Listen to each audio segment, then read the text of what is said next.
Hello students and welcome to the Educant, and this is the class of Child Psychology Pedagogy। यानी जो आपकी child development pedagogy की class है वो आज से शुरू हो रही है। मैं आपको बता देता हूँ कि पेडागोजी की इंग्लिश की एक क्लास हो चुकी है, पेडागोजी की हिंदी की एक क्लास हो गई है और अब है आपकी चाइल्ड डेवलपमेंट पेडागोजी की क्लास। तो देखिए ये पेडागोजी का सेशन चल रहा है और इस पेडागोजी में जैसे मैंने आपको पहले भी बताया था कि सारा का सारा फोकस शिक्षण शास्त्र पर होगा कि आपको कैसे पढ़ाना है। ठीक है, उसी क्या मेथोडोलॉजी होगी आपकी, क्या मेथड्स होंगे, क्या उसमें प्रिंसिपल्स लगेंगे, क्या आपको करना है क्लास में जाके, किस तरीके से आपको अपने स्टूडेंट्स को उसे लर्न कराना है, कोई चीज़ उसे लर्निंग प्रोसेस में डालना है। तो यही सब आपका पैडागोजी के अंदर आता है। तो चलिए पहला सवाल आपके सामने है और बहुत ही इंपॉर्टेंट क्वेश्चंस मैं यहाँ पर लेने वाला हूँ जो कि आए हुए हैं और आगे भी आ सकते हैं। किसी भी टाइट के अंदर ही क्वेश्चंस पूछे जा सकते हैं, तो बहुत ध्यान से, स्पेशली सी टैट वाले तो ज़रूर इसको देखें, यूपी टैट वाले और जो अदर स्टेट्स वाले टैट भी हैं उनमें भी ये क्वेश्चंस आपको कहीं ना कहीं मिल जाएंगे। तो चलिए स्टार्ट करते हैं विद आ फर्स्ट क्वेश्चन। अल्पकालिक स्मृति की अवधि लगभग कितनी होती है?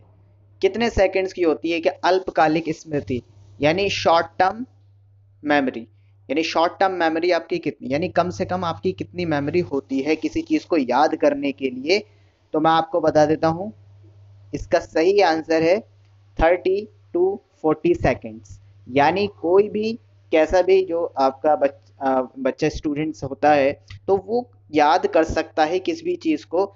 सबसे शॉर्ट टर्म मेमोरी ये हो सकती है उसकी कि 30 या 40 सेकेंड्स के लिए तो जरूर ही याद रखेगा किसी चीज को। ये सबसे कम आपकी शॉर्ट टर्म मेमोरी की अवधि होती है। लगभग 30 से 40 सेकेंड्स वो कम से कम तो याद रखेगा ही। तो चलिए नेक्स्ट क्वेश्चन देखते हैं हम अपना। नेक्स्ट क्वेश्चन आपके सामने है कि भाई दो प्रकार के स्मरण योग्य हैं, यानी दो प्रकार के स्मरण, स्मरण यानी याद रखना, ध्यान देने योग्य है, यानी वो कौन कौन से स्मरण हैं, यानी याद करने जो योग्य हैं वो कौन कौन से उनके प्रकार हैं। तो मैं आपको बता देता हूँ, एक तो आपका स्वतंत्र स्मरण है और एक आपका उद्धृत स्मरण है। आपको बता देता हूं मैं स्वतंत्र स्मरण क्या होता है। देखिए स्वतंत्र स्मरण वो होता है जब आप कोई चीज याद रखें विदाउट किसी चीज को याद किए, यानी आपके सामने कोई सोर्स नहीं है, जैसे कि कोई टीचर कुछ बातें बता के चीजों को याद रखवाने की कोशिश करता है। स्वतंत्र स्मरण में ऐसा नहीं होता है। स्वतंत्र स्मरण में आप बिना किसी सोर्स के चीजों को याद रख सकते हैं, यानी आपको कोई लिंक बनाने की जरूरत नहीं पड़ेगी। इसी चीज को स्वतंत्र स्मरण करते हैं, यानी आपको किसी उत्तेजना की जरूरत नहीं पड़ेगी। जबकि उद्धृत स्मरण जो होता है ये इसका बिल्कुल ऑपोजिट होता है। उद्धृत स्मरण में क्या होता है कि आप किसी चीज को जब याद करते हो तो किसी उत्तेजना के सहित, यानी आपको किसी चीज से लिंक करके, यानी कंडीशनड करके आपको कोई चीज याद कराई जाती है। तो ये दोनों ही ध्यान देने योग्य हैं। ये दो प्रकार हैं स्मरण के, एक तो स्वतंत्र स्मरण और एक है उद्धृत स्मरण। दोनों ध्यान देने योग्य हैं, यानी दोनों बहुत ही ज्यादा इंपॉर्टेंट है। स्वतंत्र समझ लें, बिना किसी लिंक के, बिना किसी सोर्स की चीजों को याद रखना, डेटा को याद रखना। उद्धृत स्मरण होता है किसी सोर्स के जरिए से किसी डेटा को याद रखना। तो चलिए नेक्स्ट क्वेश्चन देखते हैं हम इसका। नेक्स्ट क्वेश्चन है आपका, डिसलेक्सिया किससे जुड़ा हुआ है? डिसलेक्सिया किससे जुड़ा हुआ है? ये एक डिसऑर्डर है, एक बीमारी है। मैं आपको बता देता हूं, लिखने से नहीं है, और जब लिखने से नहीं है तो पढ़ने लिखने से भी नहीं होगा, और ये आपका बोलने से भी नहीं है। तो सही आंसर है इसका पढ़ने से। यानी जिस बच्चे से पढ़ा ना जाता हो, चीज़ें प्रोनाउंस नहीं होती हो, लाउड पढ़ने में परेशानी हो, तो पढ़ने की बीमारी को डिसलेक्सिया बीमारी बोलते हैं। लिखने की बीमारी को डिसग्राफिया नाम आपने सुना होगा, मैथ्स की डिसकैलकुला आपने सुना होगा। तो ये सारे कैसे, ग्राफ जो लिखने से रिलेट करता है, ग्राफ जब भी वर्ड कहीं पर आता है तो वो लिखने से रिलेट करता है। तो डिसलेक्सिया जो है वो आपका पढ़ने की ना, मतलब जिससे पढ़ा ना जाए वो बीमारी डिसलेक्सिया बीमारी कहलाती है। जबकि लिखने के लिए डिस्ग्राफिया वर्ड यूज किया जाता है, ग्राफ वहाँ पे वर्ड यूज होता है, तो उसे लिखने की समझना। और अगर मैथ्स की प्रॉब्लम है तो कैलकुला वर्ड उसमें आता है, कैलकुलेटर से जुड़ता हुआ वर्ड उसमें आता है, तो वो आपका मैथ्स वाला हो जाएगा। लेकिन डिसलेक्सिया यानी पढ़ने की बीमारी, पढ़ने ना मतलब ना पढ़ा जाए उसकी बीमारी होती है, पढ़ने से जुड़ी हुई है। चलिए नेक्स्ट क्वेश्चन देखते हैं हम अपना। नेक्स्ट क्वेश्चन है, वे स्मरण शक्ति जिसके द्वारा याद की गई सामग्री को बिना किसी जोड़ तोड़ के ठीक उसी रूप में पेश कर सकते हैं, उसे कहते हैं पूरी स्मरण शक्ति, नहीं। रटने की स्मरण शक्ति, यस। श्रेष्ठ स्मरण, नहीं। और ये सब भी नहीं। यानी अगर आप कोई चीज याद करते हो और उसे वैसे ही याद करते हो जैसे वो था, डिक्टो, बिना किसी जोड़ तोड़ के, तो उसे रटने की स्मरण शक्ति बोलते हैं। रट लिया, कोई चीज एज इट इज याद कर लिया, डिक्टेट बिल्कुल, तो इस तरीके की स्मरण शक्ति को रटने की स्मरण शक्ति बोलते हैं। इस बात को हमेशा आपको ध्यान रखना है। तो देखिए, क्योंकि जब हम कोई चीज रटते नहीं है, समझते हैं, तो उसमें जोड़ तोड़ लाते हैं। फॉर एग्जाम्पल, आपने कोई क्वेश्चन याद किया, तो जरूरी नहीं है कि वो आपने क्वेश्चन जैसा बुक में था वैसे ही किया हो, बल्कि उसमें आपने अपनी लैंग्वेज का भी इस्तेमाल किया होगा। तो जरूर इस बात को हम ध्यान रखेंगे, ठीक है। तो रटने की स्मरण शक्ति को ही जो बिना किसी जोड़ तोड़ के अगर आप वैसे ही बोल देते हो तब होता है। चलिए नेक्स्ट क्वेश्चन देखते हैं। नेक्स्ट क्वेश्चन है, किसने कहा कि शिक्षा में मेरा तात्पर्य बच्चे और मनुष्य के शरीर, मन और आत्मा के सार्वगुण विकास से है। ये बहुत ही आपका बीएड जिसने किया होगा या बीटीसी जिसने किया होगा, उसे आराम से इस क्वेश्चन का आंसर मालूम होगा कि वो महात्मा गांधी हैं। क्योंकि महात्मा गांधी ने ही एजुकेशन के अंदर बच्चों को जो एजुकेट किया है, वो खास तौर पर बच्चों को एजुकेशन की ज़्यादा उन्होंने उसकी पैरवी की है। क्योंकि उन्होंने क्राफ्ट और जो आपका हैंडलूम हैंडीक्राफ्ट जो होते हैं उस पर ज़्यादा बच्चों को फोकस किया है कि वो बच्चे छोटे छोटे हैंडीक्राफ्ट बनाएं और उसमें एजुकेशन, वोकेशनल एजुकेशन हासिल करें। तो महात्मा गांधी ने एजुकेशन, वो एक आपके एजुकेटर रह चुके हैं महात्मा गांधी जी, एजुकेशनिस्ट माने जाते हैं।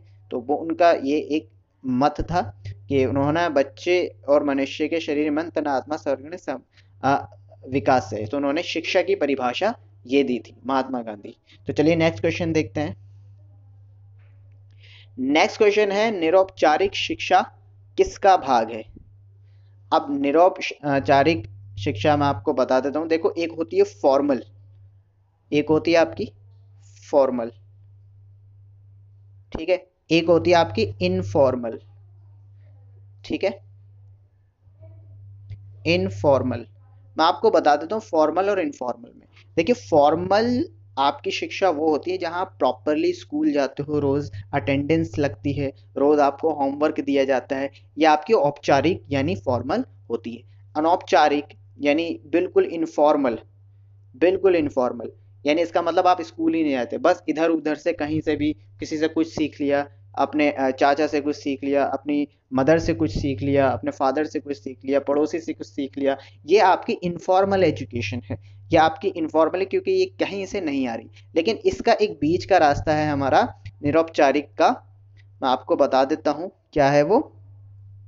निरौपचारिक का नॉन, जिसे बोलते हैं non formal, non formal, non formal education का मैं एग्जांपल देता हूँ। जैसे हमारी डिस्टेंस स्कूलिंग होती है, डिस्टेंस स्टडी होती है। डिस्टेंट स्टडी यानी जैसे आप इग्नू में एडमिशन लेते हो, घर में पढ़ते हो, फिर एग्ज़ाम भी आप ऑनलाइन ही या फिर एक बार एग्ज़ाम देने जाते हो, ठीक है, तो ये डिस्टेंस एजुकेशन कहलाती है।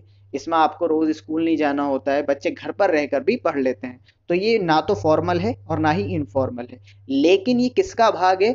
ये फॉर्मल का भाग है। तो सही आंसर होगा ए। यानी इस बात को ध्यान रखना, निरौपचारिक शिक्षा जो है वो औपचारिक यानी फॉर्मल एजुकेशन का हिस्सा है, नॉन इनफॉर्मल, और इनफॉर्मल बिल्कुल अलग है। तो ये इसका सही आंसर होगा ए, आपका औपचारिक शिक्षा, ठीक है। चलिए नेक्स्ट क्वेश्चन देखते हैं।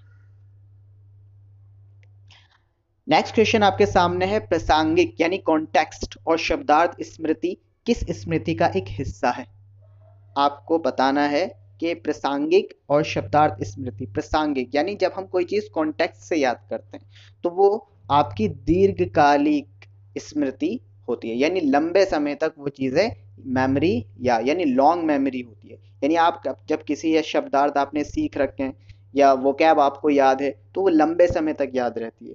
फॉर एग्जाम्पल अगर आपको कोई वोकैब याद है जो आपके यूज में भी है तो वो आपको लंबे समय तक याद रहती है, और अगर वो कॉन्टेक्स्ट के हिसाब से प्रासंगिक है, ठीक है, तब तो फिर वो आपकी दीर्घकालिक ही कहलाएगी। तो ये आपका आंसर बी होगा इसका, दीर्घकालिक।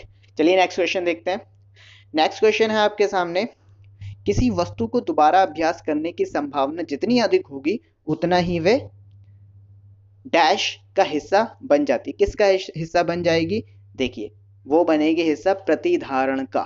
प्रतिधारण बोलते हैं कंसेप्ट। कंसेप्ट यानी अवधारणा, यानी जब आप किसी चीज को बार बार सीखते हो, बार बार सीखते हो तो वो आपकी कंसेप्ट बन जाती है, प्रतिधारण बन जाती है। तो इस बात को हमेशा याद रखना, कंसेप्ट क्लैरिटी, कंसेप्ट आपकी बन जाती है। तो वो प्रतिधारण ही बनेगी अगर आप उसको दोबारा, जितना दोबारा मतलब जितना उसकी संभावना ज्यादा दोबारा करने की होगी उतना ही वो आपकी कंसेप्ट बन जाएगी। चलिए नेक्स्ट क्वेश्चन देखते हैं। नेक्स्ट क्वेश्चन है आपका, चलिए नेक्स्ट क्वेश्चन है आपका, मनोविज्ञान शाला उत्तर प्रदेश में कहाँ स्थित है? ऐसे क्वेश्चन भी जरूर पूछे जाते हैं क्योंकि जितना भी आपके एजुकेशन से रिलेटेड आपके इंस्टीट्यूशंस हैं वहां से भी क्वेश्चन जरूर पूछा जाता है। देखिए ये सारे क्वेश्चंस मैं ऐसे सेलेक्ट करके आपको दे रहा हूँ ताकि आप हर जगह से उसे याद कर सकें। तो ये आपके जितने भी एजुकेशनल इंस्टीट्यूशंस हैं इन पर भी आप नजर रखें कि कहाँ पर क्या चीज स्थित है। तो आप यहाँ देखेंगे मनोवैज्ञानिक, मैं आपको बता देता हूँ, ये जो मनोवैज्ञानिक है, मनोवैज्ञानिक शाला जो है, मनोविज्ञान शाला जो है ये इलाहाबाद में है। मैं आपको बता देता हूँ ये इलाहाबाद में है और ये 1954 में स्थापित हुई थी। इसे 1954 में बनाया गया था। ये भी क्वेश्चन आपका आ सकता है तो इसे भी आप कर सकते हैं। तो ये था आपका लास्ट क्वेश्चन ऑफ CDP यानी चाइल्ड डेवलपमेंट पेडागोजी। अगर ये आपको हमारी वीडियो पसंद आई है तो इस वीडियो को लाइक कीजिए और हमारे चैनल को सब्सक्राइब कीजिए, और सब्सक्राइब करने के बाद बेल आइकन भी ज़रूर बजा देना। इससे क्या होता है कि आपको हमारी जो भी लेटेस्ट वीडियो आएगी उसका नोटिफिकेशन मिल जाएगा और आप उसका एडवांटेज उठा लोगे। और ज़्यादा से ज़्यादा आप सीखने की कोशिश करें, और अगर कुछ चीज़ आपको समझ में नहीं आती, आपको कोई टॉपिक आपको क्लियर करना है, सो प्लीज़ कमेंट करें, कमेंट बॉक्स में ड्रॉप द कमेंट और we will consider all the comments given by you. So आज के लिए इतना ही रखते हैं, तब तक के लिए हमारे चैनल को देखते रहिए and thank you for being here.